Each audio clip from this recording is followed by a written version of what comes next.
Nggak pakai yang aplikasi itu lagi ya? Apa yang untuk Yang kayak huruf W itu. Udah gitu ya. Matikan suara anak-anak udah, Bang? Ya Allah. Dah. Bismillahirrahmanirrahim. Assalamualaikum warahmatullahi wabarakatuh. Innal hamdalillah nahmaduhu wa nasta'inuhu wa nastaghfiruh wa na'udzu billahi min syururi anfusina wa min sayyiati a'malina may yahdihillahu fala mudhillalah wa may yudlil fala hadiyalah. Asyhadu an la ilaha illallah wahdahu la syarikalah wa asyhadu anna Muhammadan abduhu wa rasuluhu la nabiyya ba'dah, amma ba'du. Taib ya, ayuhat tullab jami'an ya, di pagi hari yang berbahagia ini Allah masih melimpahkan berbagai karunia-Nya kepada kita ya, semisal nikmat kesehatan dan kesempatan sehingga kita masih bisa belajar walaupun secara online untuk materi baru yang akan Ustadz ajarkan di pagi hari ini sebagai pengganti dari materi Al-Khod ya. Perlu Ustadz ingatkan, untuk anak kelas 10 Al-Khod itu hanya dipelajari di semester 1. Adapun untuk di semester 2 maka materi Al-Khod itu sudah tidak ada lagi, namun diganti dengan materi yang lain yang namanya Imla ya. Nah, sebelumnya kita bersyukur pada Allah atas nikmat yang lebih besar dari kesehatan, yakni nikmat iman, nikmat Islam, nikmat mengenal sunnah nabinya dan mengamalkannya ala manhajis salafus salih ya. Tak lupa salawat dan salam juga kita sampaikan kepada Nabi Muhammad SAW yang telah membimbing kita dan mengeluarkan kita dari gelapnya jahiliyah menuju kehidupan yang Islam yang berjalan di atas sunnah Nabi dan keridhaan dari Allah Subhanahu wa taala. Semoga di akhirat nanti kita menjadi penghuni surganya dan dapat minum dari telaganya Nabi Muhammad sallallahu alaihi wasallam. Taib. Kita ini adalah pertemuan pertama di pelajaran Imla. Jadi Ustaz harapkan ya, perhatikan bagus-bagus karena ini pelajaran yang akan kalau Ustaz bilangnya, pelajaran yang bagi sebagian orang akan sangat rumit dan akan membuatnya malas belajar karena ini pelajarannya detail, sangat detail. Ini dalam segi penulisan ya. Makanya antum perlu fokus benar-benar untuk pelajaran ini. Maka simak baik-baik, catat dan ulangi pelajarannya. Apabila enggak paham nanti tanyakan ke Ustadz ya.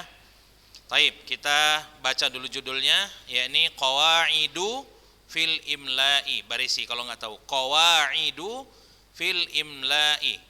Ini bukunya udah ada sama antum atau enggak ya? Ustadz belum tahu. Namun kalau sekiranya bukunya udah ada, bagusnya dibarisin. Kalau bukunya memang belum ada, nanti akan Ustadz kirimkan ke grup ya. Antum bisa tinggal download, kemudian nanti di print karena ini cuma ada 16 halaman aja. Kalau memang bukunya belum ada, jadi nggak terlalu banyak bukunya, ada 16 halaman, tinggal antum print, kemudian antum barisi ya. Atau kalau mau belajar dari HP juga nggak apa-apa, bagi yang udah bisa membaca Arab gundul. Maka judulnya adalah Qawaidu fil Imla'i li fadilati Syekhi al-Allamati ya, Muhammad ibn Salih al-Utsaimin ya. Maka ini bukunya judulnya Qawaid, kaidah-kaidah dalam ilmu Imla, karangan ya Fadilati Syekh al-Allamah Muhammad bin Salih al-Utsaimin ya. Baik. Nah, langsung kita masuk ke pembahasannya ya. Baik. Ya, ini muqaddimahnya, ini enggak usah wa ba'du, ini nanti aja karena pembahasan kita juga udah cukup banyak ya. Maka kita langsung masuk saja ke materinya. Qala al-'allamatu Muhammad ibn Shalih al-Utsaimin rahimahullah, bismillah ya. Jadi memulai buku, memulai tulisan itu maka dengan bismillah. Hadhihi qawaidu fil imla'i. Hadhihi qawaidu fil imla'i. Al-qa'idatul ula fi kitabatil alifi. Ya, al-qa'idatul ula fi kitabatil alifi. Lihat di sini langsung ada footnote. Sekarang bagi yang udah ada buku, barisi footnote-nya. Ini bakal betul-betul banyak membarisi menerjemahkan. Bagi yang capek untuk menulis dan membarisi, kalau dia nggak mau itu nggak apa-apa. Oke, nggak apa-apa. Tapi dia harus mendownload kajian ini. Download, bukan sekedar dengar ulang. Download, karena nanti pelajarannya ini harus didengar dengan baik-baik, dengan benar-benar, baru bisa paham. Ya, nah, baik. Al-qa'idatul ula fi kitabatil alifi. Nah, lihat footnote-nya nomor 1. Wa maqsudu al-muallifi bihadhil alifi. Wa maqsudul muallifi bihadhil alifi ay al-alifu al-layyinatu wa hiya allati la taqbalul harakata mutlaqan wa hiya as-sakinatu al-maftuhu ma qablaha wal alifu daiman harfu maddin wa layyinin wa hiya takhtassu bidzalika min baini hurufil illati ats-tsalatsati. Saya ulangi sekali lagi, dengarkan baik-baik ya. Wa maqsudul muallifi bihadhil alifi ay al alifu al-layyinatu wa hiya allati la taqbalul harakata mutlaqan wa hiya sakinatul maftuhu ma qablaha wal alifu daiman harfu maddin wa layyinin wa hiya takhtassu bidzalika min baini hurufil illati tsalatsati. Sekarang kita artikan. Maksud pengarang ya, maksud pengarang dengan alif pada judul di atas ya, yakni al-alif al-layyinah, yakni alif yang layyinah. Layyin itu lembut, alif yang lembut. Jadi alif yang lembut nggak usah diartikan alif yang lembut, tapi disebut saja dengan alif layyinah. Wahyallati la taqbalul harakata mutlaqan, yakni alif layyinah. Apa arti alif layyinah itu? Yakni alif yang tidak menerima harokat secara mutlak, yakni alif yang tidak menerima baris secara mutlak. Wahya sakinatul maftuhu ma qablaha ya, dia adalah alif yang sukun yang huruf sebelumnya barisnya fathah. Contoh ya, kitabun, kitabun ya, kata kitabun.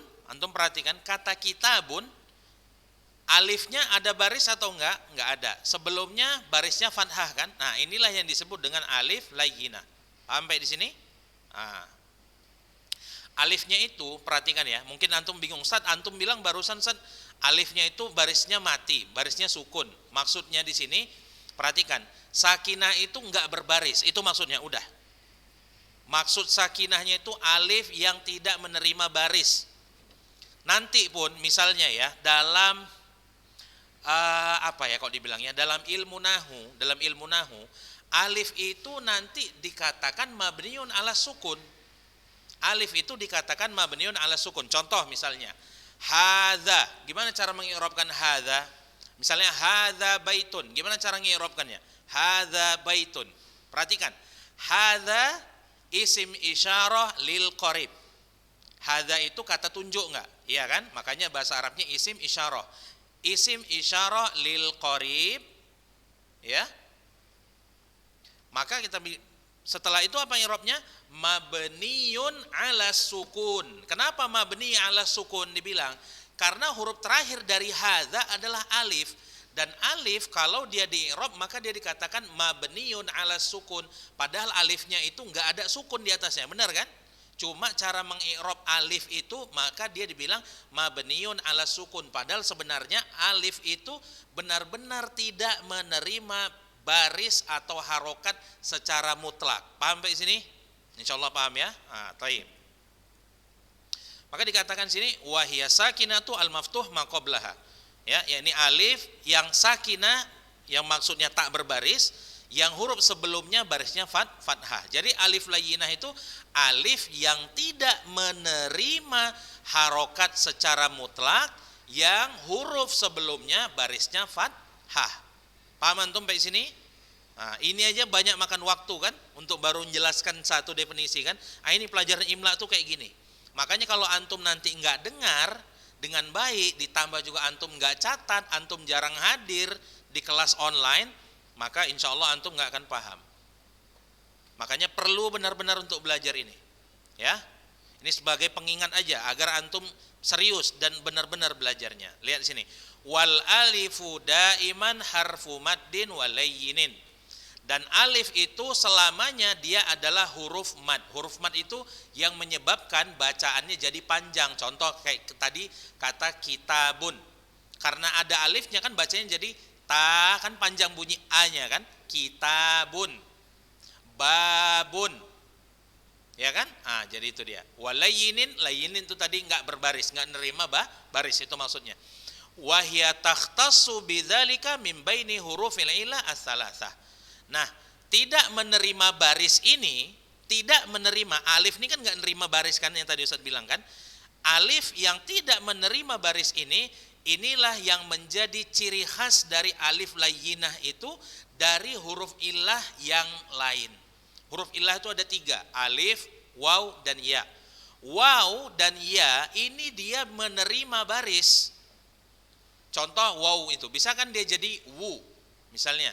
Bisa dia jadi wa, bisa wi, atau dia jadi menerima baris sukun. Contoh misalnya kalau baris wa, ya, contoh misalnya waktun, waktu.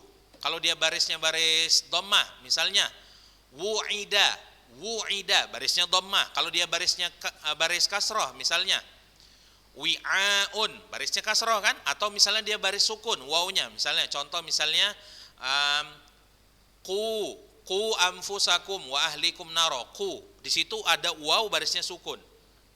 Nah, bagaimana dengan ya? Ya juga sama, bisa baris fathah, bisa kasroh, bisa dhammah, bisa sukun. Adapun alif, inilah yang menjadi ciri khasnya, tidak menerima harokat sama sekali. Paham? Nah, itu dia maksudnya.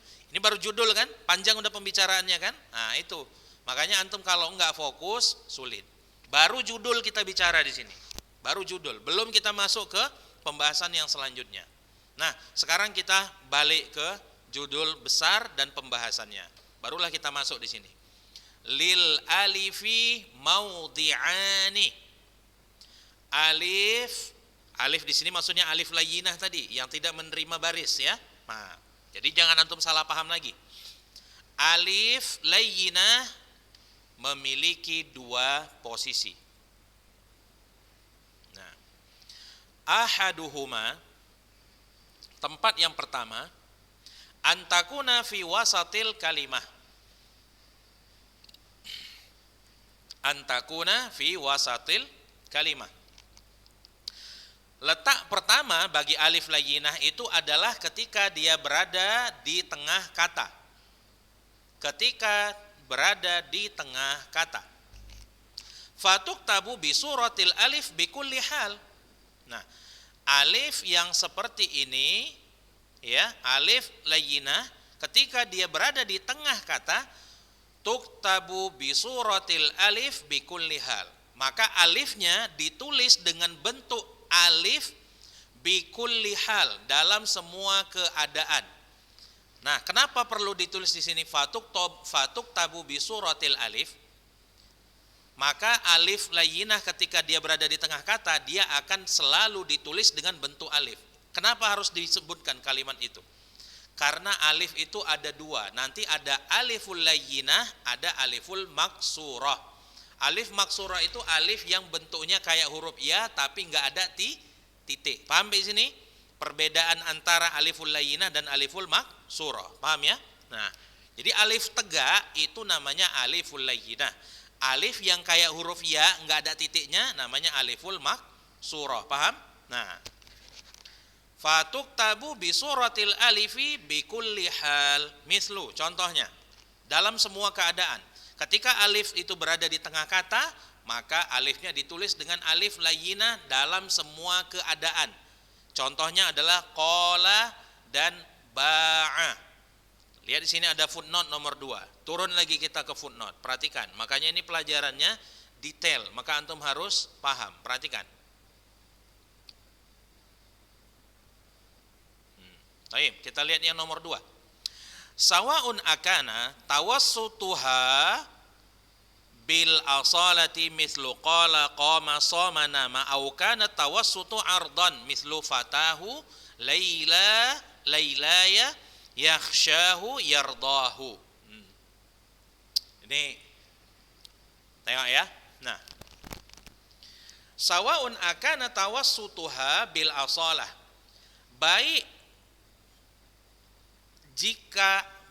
kondisi ketika alif itu di tengah tadi, karena memang asli alif itu berada di tengah.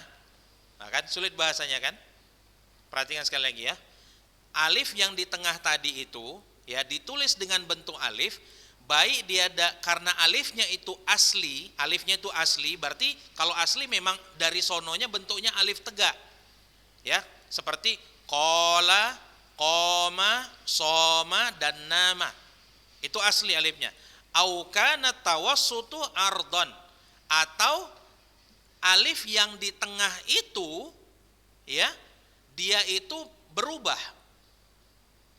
Contohnya apa? Perhatikan. Contohnya adalah kata fatahu lailaya yakhshahu yardahu. Asalnya perhatikan, kata fatahu alifnya itu adalah alif maksurah. Asal dari kata fatahu, asal alifnya itu bukan alif tegak, tapi alif yang ya itu. Namun perhatikan, kenapa dia berubah dari yang alif maksurah yang bentuknya ya, kenapa dia dirubah menjadi alif? Karena setelahnya ada domir. Antum lihat di situ, setelah fata ada hu nggak di situ? Ada. Maka alif maksurahnya itu berubah menjadi alif tegak. Maka kalau dia udah berjumpa dengan domir, alif maksurah yang tadinya itu alif yang tadinya maksurah berubah menjadi alif layyinah. Jadi alif tegak dia. Paham di sini? Nah, ya. Kemudian tengok sambungnya, kata lailaya atau kata yakhshahu. Yakhsha awalnya itu bukan alif tegak, tapi alif maksurah yang kayak huruf ya itu.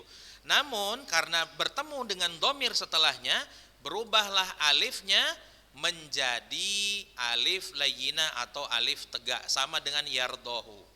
Nah alifnya ini sama-sama di tengah kan? Nah alif di tengah itu selamanya bentuknya adalah alif tegak. Baik dia alifnya alif memang asli dari saunonya alif, atau alif yang dia merupakan perubahan dari alif maksurah menjadi alif layyinah. Namun karena posisinya di tengah, setelahnya itu ada domir, berubahlah alif maksurah tadi menjadi aliful layyinah. Paham di sini? Nah, kalau nggak paham silakan tanya Ustadz nanti, karena pelajarannya agak sedikit rumit ya. Maka antum harus lebih fokus, lebih teliti dan mendengar, jangan banyak main-main atau ketawa. Karena Ustadz bisa jamin yang banyak main dan ketawa di pelajaran ini pasti gagal. Ya, baik. Naik kita lagi ke pembahasan utama ya. Nah, asani ya. Nah, yang kedua, posisi alif ya, yang kedua antakuna fi akhiril kalimah fataratan tuktabu bi suratil alifi wa taratan bi suratil ya. Nah, lihat sini kan tadi alif itu ada dua tempat. Alif tegak itu, alif layyinah itu ada dua tempatnya. Yang pertama tadi ketika di tengah kata.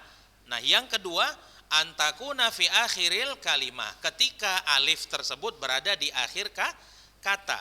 Fataratan tuktabu bi suratil alif. Alif ketika dia berada di akhir kata kadang-kadang ditulis dengan bentuk alif, yakni alif layyinah. Watarotan bisuratil ya, kadang-kadang alif di akhir itu ditulis dengan bentuk huruf ya, atau kalau bahasa kita namanya tadi aliful maksurah. Paham di sini? Alif maksurah itu disebut maksurah itu karena dia pendek. ya.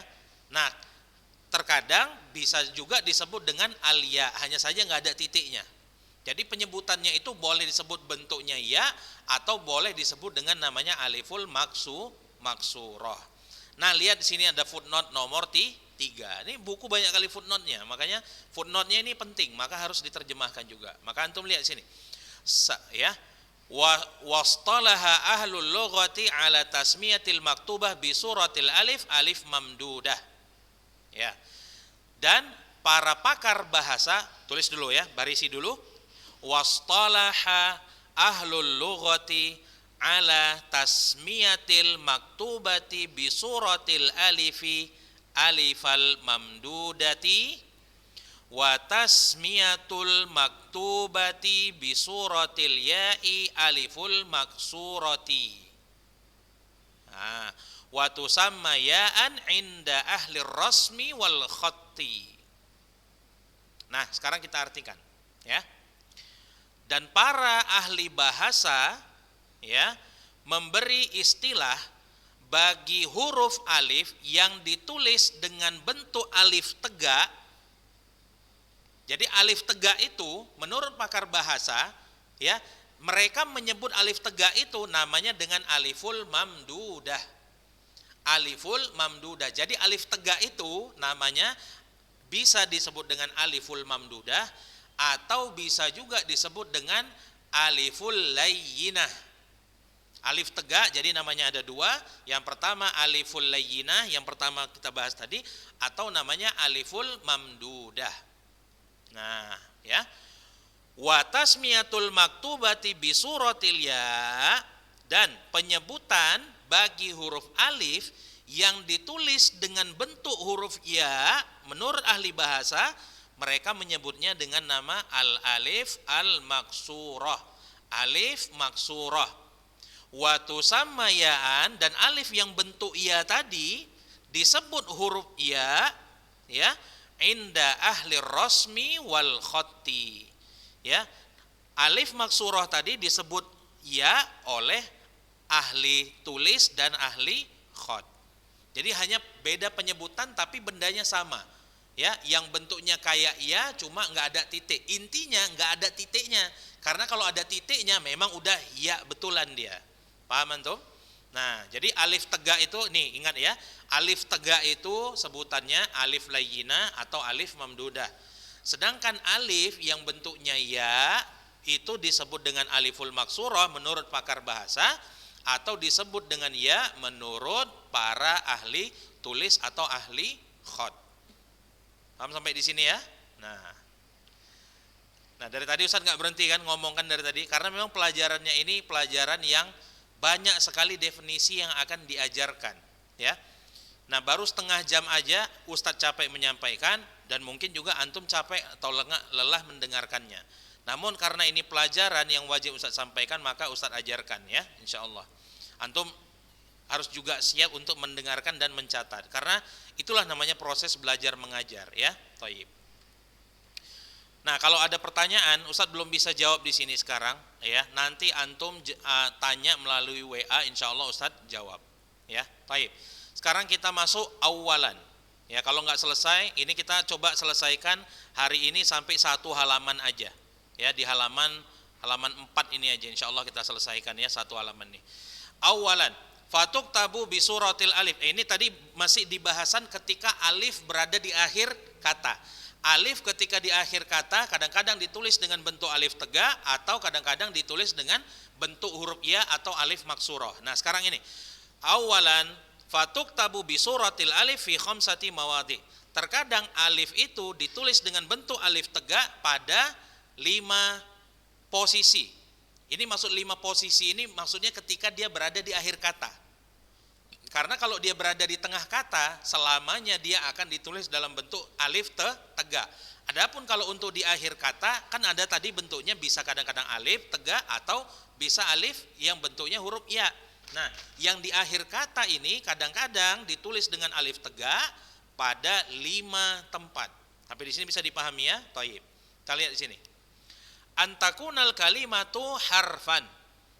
Ya, apabila kata yang ada alifnya di akhirnya itu berupa huruf. Contoh, kata kalla, walaula. Nah ini kalla, ini artinya kan sekali-kali tidak. Ini masuk dalam kategori huruf. Karena huruf definisinya dalam bahasa Arab itu kan kata yang maknanya tidak sempurna kecuali digandeng dengan kata yang lain. Contoh fi, artinya kan di. Antum kalau disebutkan kata di, paham gak antum apa kalimatnya? Gak paham, tapi kalau dibilang di masjid, oh barulah antum paham. Nah kalla itu adalah bagian dari huruf. Maka pada kata kalla di akhirnya itu ada alif. Nah alifnya ini ditulis dalam bentuk alif tegak. Jadi kalau sebuah huruf, ya ada sebuah kata yang jenisnya huruf dan di akhir dari huruf tersebut adalah alif, maka penulisannya adalah dengan alif tegak seperti pada kata kalla dan laula. Wa yustasna, dan dikecualikan dari kaidah ini, artinya dari huruf dan huruf akhirnya itu alif, ada pengecualiannya lagi.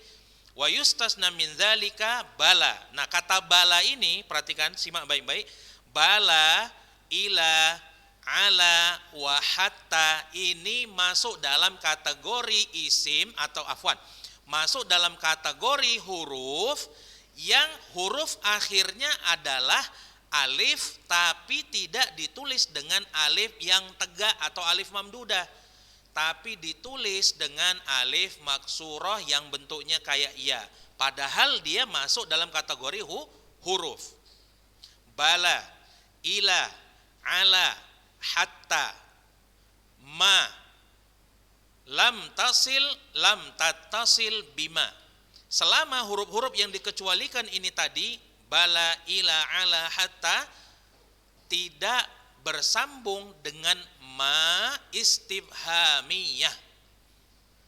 Bala, ila, ala, hatta ditulis dengan alif maksurah yang bentuk ya itu kalau dia tidak digabung dengan ma istifhamiyah. Tengok sambungannya. Fa ini tasolat biha, jika huruf-huruf yang dikecualikan ini tadi bersambung dengan ma al istifhamiyah, maka huruf-huruf ini kutibat bisuratil alif, ditulis dengan bentuk alif tegak. Antum lihat contohnya. Ila ma, itu asalnya ila yang alif maksurah. Tapi ketika bersambung dengan ma istifhamiyah, alif maksurahnya berubah jadi tegak, dan ma istifhamiyah yang pakai alif tegak, alifnya dihilangkan. Paham sampai sini? Nah, lihat selanjutnya ala ma. Ala yang tadinya dikecualikan, lihat di sini dia pakai alif maksurah, dia berubah menjadi menggunakan alif tegak, dan ma al istifhamiyah yang tadinya ada alifnya dihilangkan. Sama dengan hatta ma yang akhirnya tadi dikecualikan dengan menggunakan alif maksurah, ketika bersambung dengan ma istifhamiyah, alifnya berubah menjadi alif tegak dan ma istifhamiyahnya dihilangkan alifnya. Nah, di sini nggak ada footnote ya. Nah, capek ya? Ya, capek ngomongnya, antum capek nulis, capek terjemah dan memahaminya. Tapi inilah belajar. Nah, memang harus begitu belajar ya. Maka untuk ini pelajaran kita udah habis. Ustaz tutup dengan doa kafaratul majlis. Subhanakallahumma bihamdika asyhadu an la ilaha illa anta astaghfiruka wa atubu ilaik. Assalamualaikum warahmatullahi wabarakatuh.